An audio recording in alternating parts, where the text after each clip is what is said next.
Hi guys, naka-uniform kami today.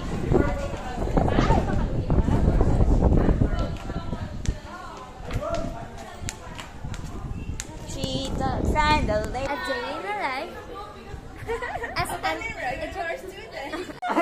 Sikip mo! Oh,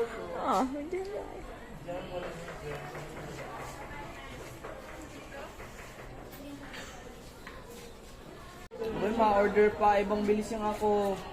Orderin ka ngayon. Uy, ang mga...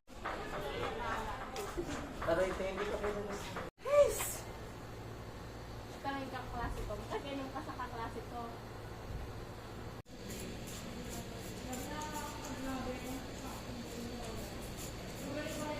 Bakit kaya kita dito?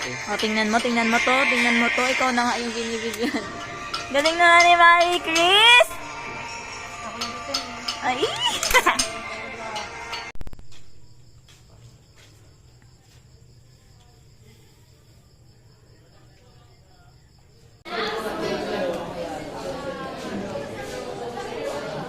Wait ko na.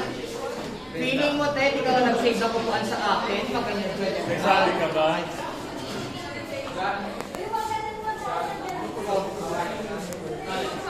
Marik! Ikaw na kasi sir, mga video-video pa parang A man borrowed from a bank. Oh! Tara, sir! A man...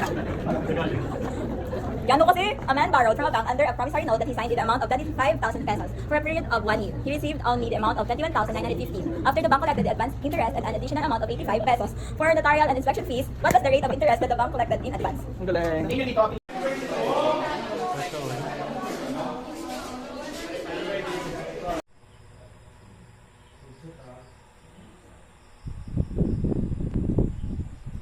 I will say to you that Mr. J borrowed money from a bank. Now, he received from the bank how much? 1,340 pesos. And promised to pay, he promised that he will pay at 1,500 at the end of 9 months. So every subsequent...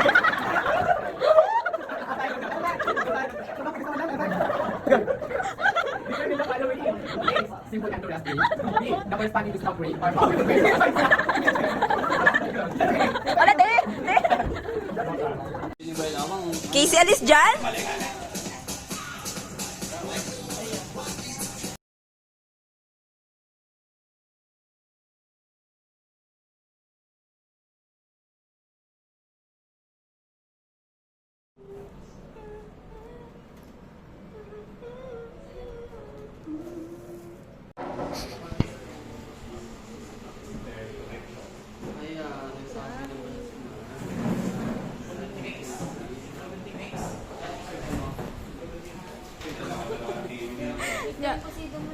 Girl, busy lahat. Pagdating kay Leo.